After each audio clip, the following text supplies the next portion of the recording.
So here we go again. The US is not backing down. All right, we are seeing major developments.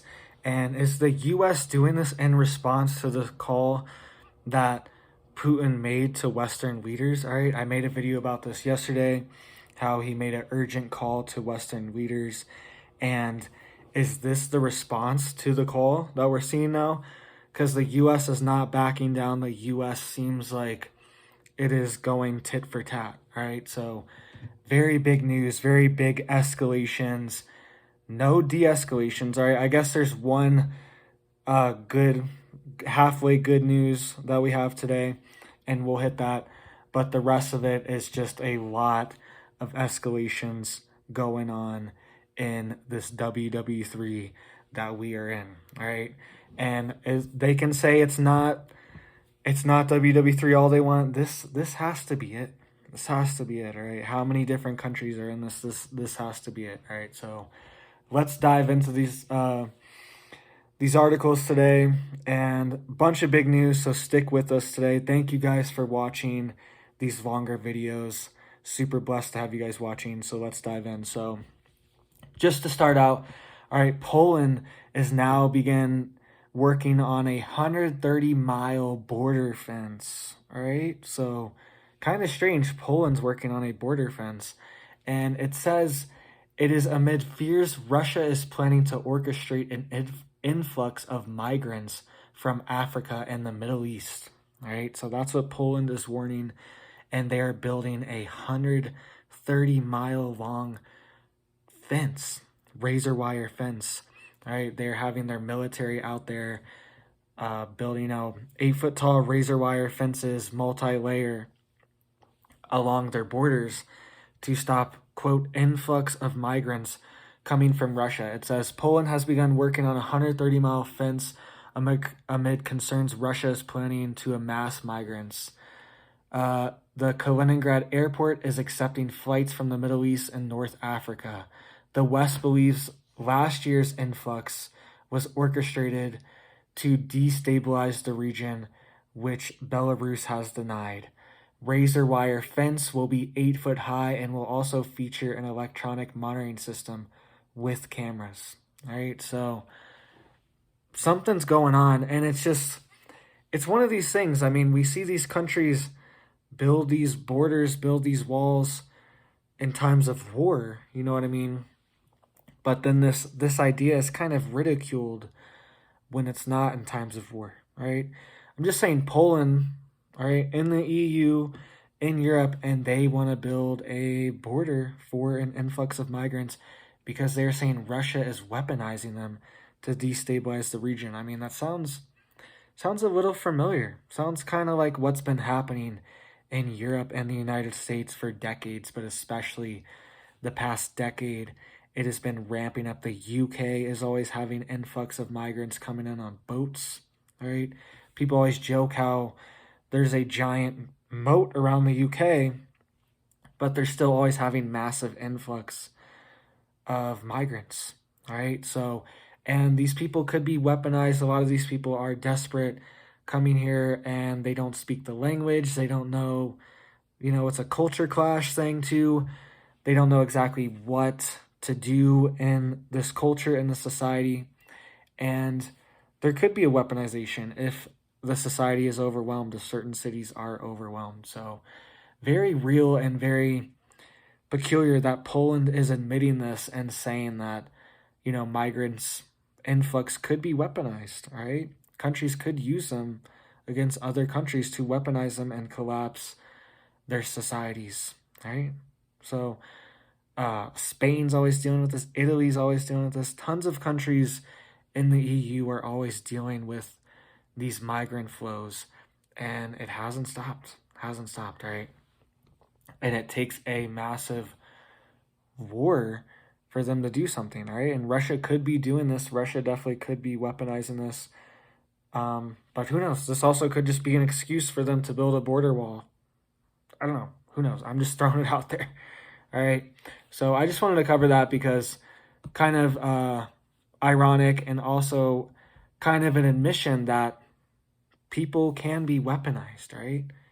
Like, people are resources, people are, you know what I mean, part of the equation too, right? So let's dive into some other news. All right, Russia warns Britain ambassador faces, quote, dangerous consequences as the ambassador is summoned to Moscow over claims that UK carried out the gas pipe attacks.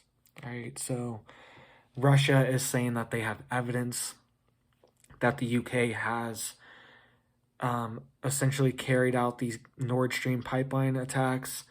That's what Russia is saying, and they are summoning the Russian ambassador from the UK to Moscow to talk about this. All right, so it says Russia has warned of, quote, dangerous consequences after summoning the UK's ambassador to show her, quote, evidence that Britain helped plan attacks on the Nord Stream pipelines and its Black Sea fleet. And the thing about this, it's kind of strange. Norway did a whole investigation on this, and they would not release the findings of it. They won't make it public. So they do this investigation to figure out, you know, who did it, who done it, right? And they will not release the findings of this investigation. Very strange, very suspicious. If they wanted to clear it up, they would just be transparent, right? So it says Deborah Bronner was hauled into the foreign ministry in Moscow this morning and forced to run a gauntlet of stage-managed protesters holding placards that said, Britain will answer for the Nord Stream pipeline. Moscow said it had delivered a, quote, strong protest to her, adding that such confrontational activities of the English carry a threat of escalation and could lead to unpredictable and dangerous consequences. All right, that's what they told the Russian ambassador from the UK. So very serious, and it's one of these things, you know, all these things in this war are very sketchy, are very not black and white. It's kind of hard to tell what's really going on, who's doing what. False flags could happen anywhere, anytime, from any side, at any moment. All right, we're warned of these dirty bomb, false flags, all this stuff going on. And it's one of these things, it's hard to tell who actually did it. You know what I mean? And maybe there is evidence. They're saying they're going to provide evidence that the British did this. So hopefully there is evidence provided, because we need to figure out who did do this, because this is one of the biggest energy sabotages in history. You know, it's like going back in World War II, we think of, you know, Pearl Harbor being hit or something along those lines. Like this Nord Stream pipeline being hit is going to be one of those critical moments that really pushed us over the edge in history when they look back in history. So we do need to figure out who did it, because it, you know what I mean, it's important. Was it a false flag? Or was it Russia? Or was it the US? Or was it Britain? Was it NATO? Was it someone else? Was it Chinese? Who knows? We have no idea who did this. It's one of these things, it's out in the middle of nowhere and there's no surveillance on it. Just like these cables were cut. Do you remember when I was talking about UK cables were cut going to the Shetland Islands? All right, and then cables were cut, fiber optic cables were cut in northern France as well, disrupting internet in lots of parts of the EU, all right? And this was just a couple weeks ago, and it's one of these things they don't know who did it because it was underwater in the middle of the ocean, unsurveilled, undetectable. Who can really do it, all right? So let's dive into some other news, all right? We'll get to this, the big news of the nuclear submarine, all right? We'll get to that in just a minute. But I wanted to hit some semi-good news too. All right, this is slightly good news. So the White House has held secret talks with Putin aides to avert a U.S.-Russia war, right? So at least there is some kind of line of communication between the U.S. and Russia. And it is saying the White House has reportedly held secretive behind-the-scenes dialogue with the Kremlin related to the war in Ukraine, the Wall Street Journal revealed, citing unnamed U.S. and allied officials. National Security Advisor Jake Sullivan spearheaded this secret talks with high-level Russian officials in recent months, reportedly with the aim of reducing the risk of the two nuclear-armed superpowers stumbling into a direct, broader conflict. It says, quote, the aim has been to guard against the risk of escalation and keep communication channels open and not to discuss a settlement of the war in Ukraine, the official said. So that last line's kind of critical too. That's, I mean, it was kind of good news.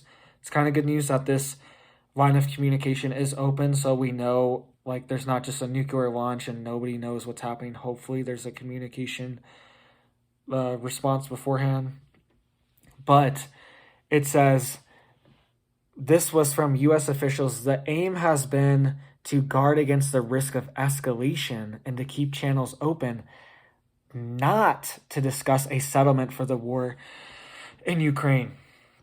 So the communication lines are to make sure there's not a massive nuclear war. It seems like that's what they're saying. It's not to have a settlement or discuss a peace talk or a peace dialogue for the war in Ukraine. So kind of good news, but also kind of bad news. Why can't we just talk about settling this? I don't understand. I saw reports saying that the U.S. is pushing Ukraine more towards a peace deal, right?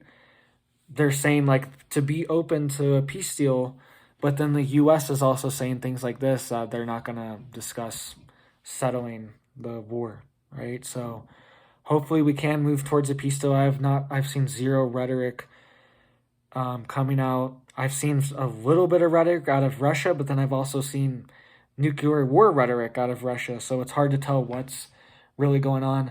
But I haven't seen any rhetoric coming out of Ukraine pushing for any kind of peace deal. It's always been just, we need to get rid of Putin before we do anything. That's always the talking point, is we need to get rid of this guy before there's going to be any peace talks or negotiations or anything like that. So hopefully something advances. Hopefully the U.S. pushing Ukraine towards a peace settlement will accelerate things for us.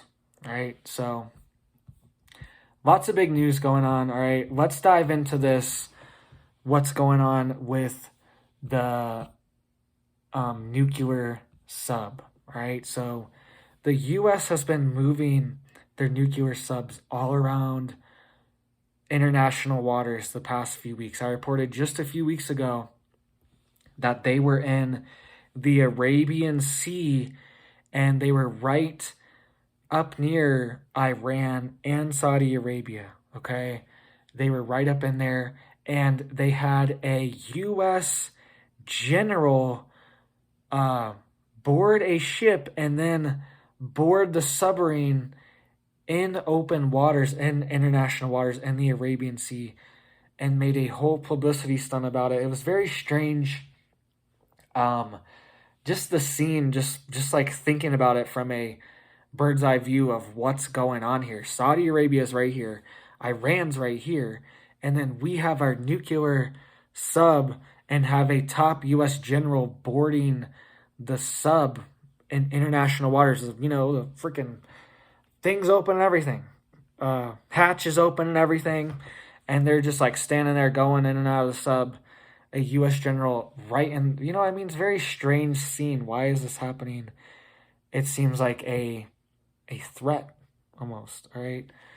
And that was just a couple weeks ago. Now we are seeing this, but essentially pointed towards Russia now, all right?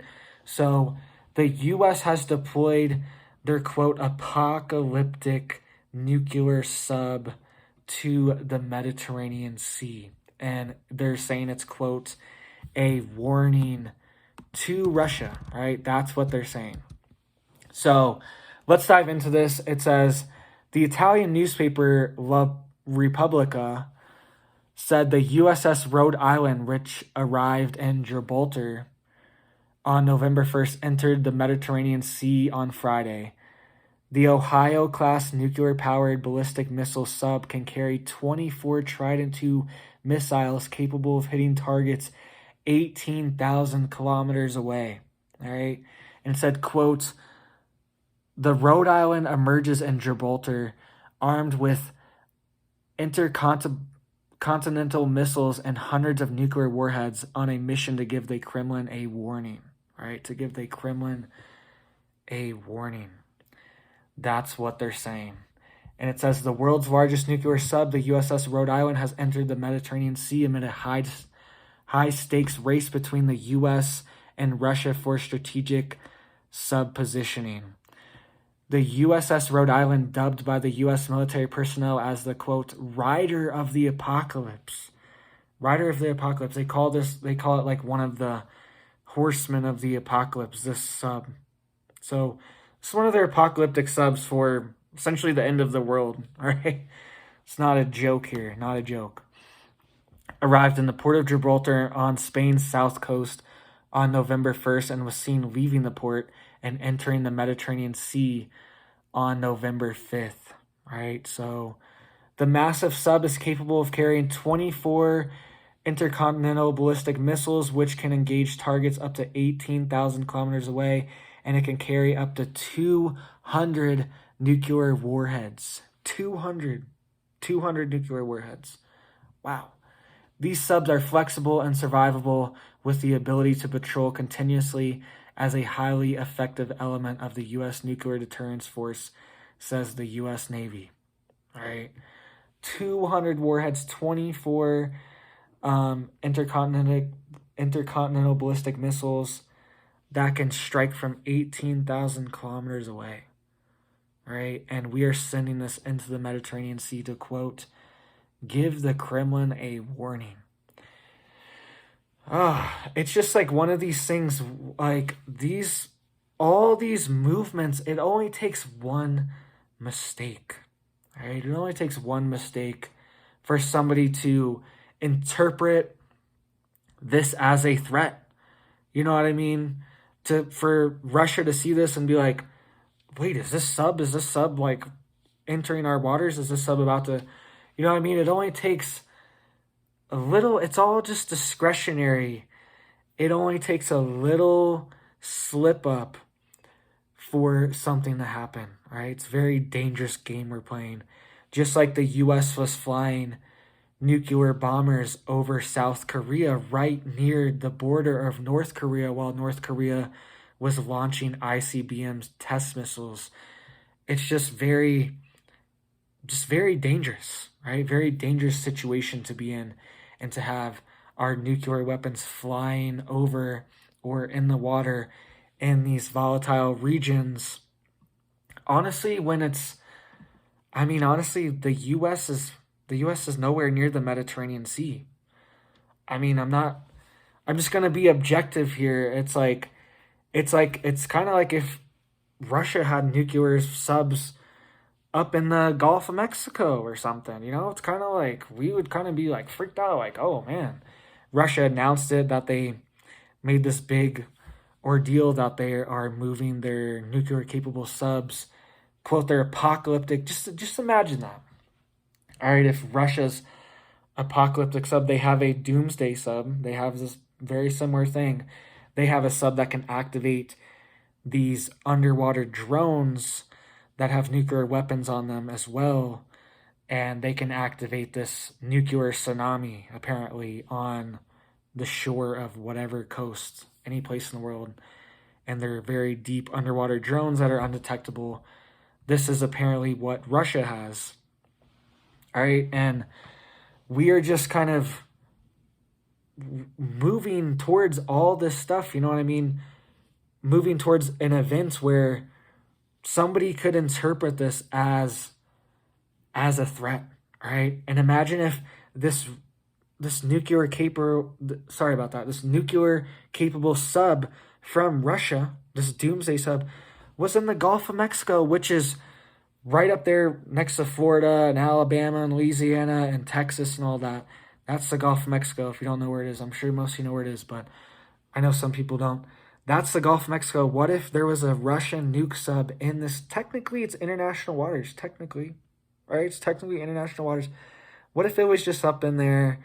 We would be worried. People would be worried. People are like, oh, like dang, like, are you serious? The sub's up here. It's right next to Florida. It's right next to Texas, right next to Louisiana, right next to Alabama. People be worried about it, all right? And this is essentially what the U.S. is doing. It's just kind of like antagonizing. It's kind of like pushing a situation and just putting yourself in danger for no reason.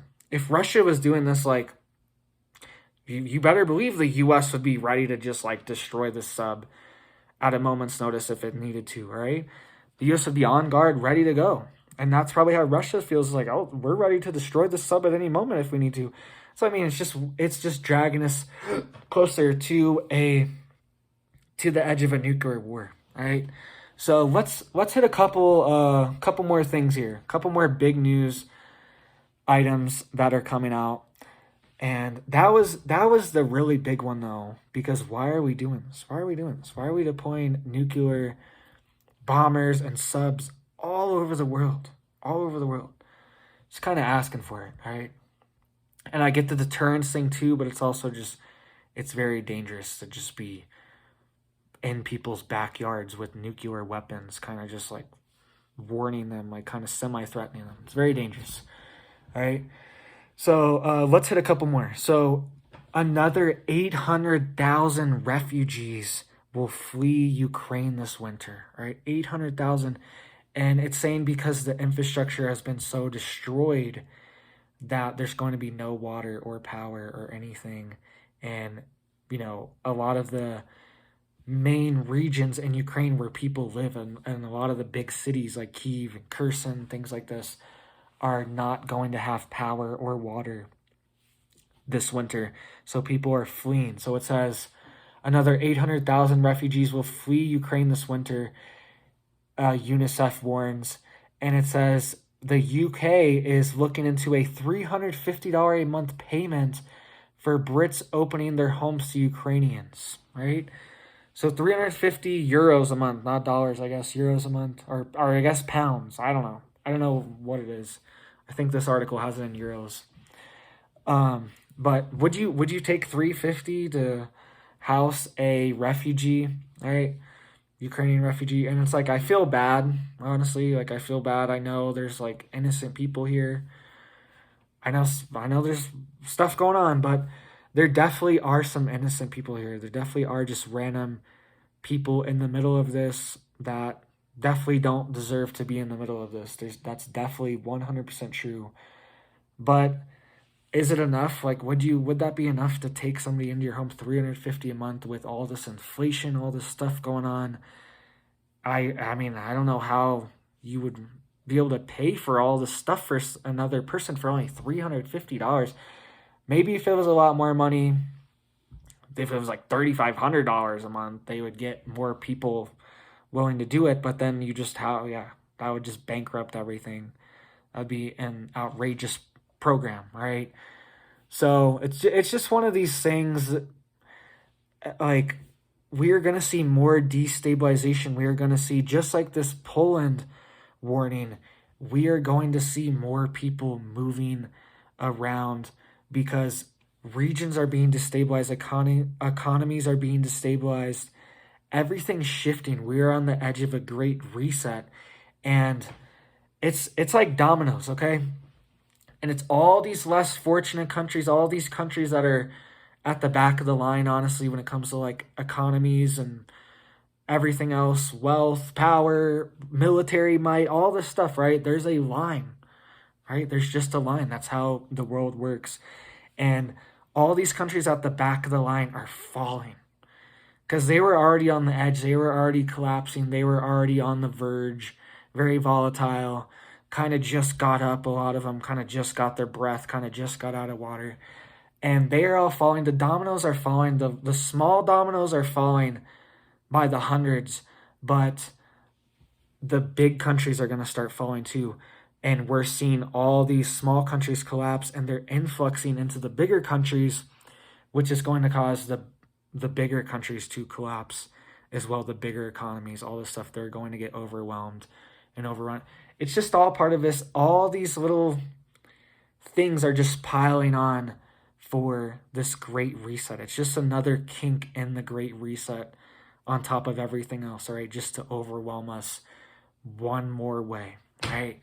So 800,000 refugees, and they're proposing $350 a month, and it's like one of these things like, what do you do with these people? But then we're going to overwhelm the system by just printing all this money to pay for all these people. It's just one of these things. And I'm sure a lot of these people, they don't even speak English. I'm sure some of them do, but I'm sure a lot of them don't even speak English, and they're going to send them to the UK where the main language is English, and it's going to be hard for them to assimilate into society, get jobs, all this stuff. It's just an overall bad situation, and it's engineered, right? The globalist engineer collapse countries all the time like this, and then use the vulnerable people to hurt other countries, right? This is exactly what they do. They just use people like pawns and just move them around and shift them around to just do whatever they want for their agenda, all right? So let's dive into a couple more things, all right? So apparently we've all been hearing this. It's like, oh, allegedly Iranian drones. Like, it's just like, oh, allegedly. Like, we know Iran and Russia are allies, okay? And there's even reports coming out saying that Iran is offering drone technology for nuclear technology to Russia, all right? Because Iran has an advanced drone program. So here's the headline. It says, "Fury as Iran finally admits it sent Russia, quote, suicide drones used by Putin to rain down on Ukraine." Kyiv warns the Islamic Republic the, quote, consequences of helping Moscow will be greater than the benefits. Iran admitted for the first time on Saturday that it sent drones to Russia. The country insisted they were supplied before Moscow's invasion, and Kyiv warns of, quote, consequences. All right. So it's just another one of these things. Like, when are we in World War III? When is it officially World War III? I have some other big news coming in the next few days about China as well. Some big things are coming out. Some World War III news on that. When is it World War III? How many countries need to get involved in this? All right. Iranian troops are even in Ukraine as well, training Russians how to use these drone systems. And there's been reports that some Iranian troops are even guiding the drones to their destinations for the training. You know what I mean? Because how else are they supposed to train them unless they show them how to guide the drones at least a few times? So there's reports that they are even guiding some of these, quote, suicide drones. That's what they're calling them. Iranian troops are. So it's one of these things. When is it officially a war? If you're doing everything else except just like pulling the trigger or pushing a button or whatever, you're still kind of doing it, all right? We see this in criminality and criminal law. If you're with the criminals, you're in the getaway car, you still get charged. If somebody robs a bank and you're just sitting in the car and they get in your car and you drive them away, you're the getaway car, you still get charged with the same thing. If somebody robbing the banks commits a murder or something like this, you also get charged with murder. Like if a group is committing a crime and somebody in the group commits a very heinous crime, normally they try to charge all the people with the crime, or at least some degree of the crime. They try to pin blame on all of them for it. All right. So it's kind of like the same thing here. Is like, this is a group and the group's all coordinating to make attacks. NATO's all coordinating to make attacks on Russia. Russia's coordinating with Iran to make attacks on Ukraine and NATO. I mean, when do we reach the point where you are responsible? You know what I mean? Where NATO is responsible, the US is responsible, Britain's responsible, or Iran is responsible, or Russia's responsible, or whatever, Ukraine's responsible. When do we reach this point where, you know what I mean? It's indirect responsibility and we see direct consequences from that, though. Russia was already threatening to take down Starlink satellites last week, right? A Russian official was coming out and saying that these Starlink satellites are a huge military advantage. Starlink has thousands of satellites, unrestricted, unchecked, all over, and it's a huge advantage for them because they use it literally for their precision-guided missiles. They use these satellites to find the targets and hit the targets and get the coordinates and everything, right? So they're like, when does it come to a point where we can hit these satellites? These satellites are being used for their HIMARS and everything else. Everything that's a precision-guided missile or anything like that uses satellites. Even all their internet and all their communication, everything. It all uses satellites. They're critical in a war. And Russia was saying, when does it get to the point where we can take down your satellites, right? So let me know what you think about all this. U.S. has deployed their, quote, apocalyptic horseman sub to the Mediterranean, all right? If Russia was doing this in the Gulf of Mexico, we'd be freaking out. I would be freaking out. I'd be like, what the, like, this is crazy. Can Russia, like, not do this, right? And I'm sure that's how Russia's feeling right now. So it's just one of these things. It only takes one slip up, one miscommunication, one miscalculation, one misrepresentation of what someone else is doing, and then someone responds, or one ego gets hit, or someone else's ego gets whatever, you know what I mean? And someone responds. That's all it takes. Can come from any side, and we're playing a dangerous game. So get prepared now, guys. Thank you for watching, and you have a big old blessed day.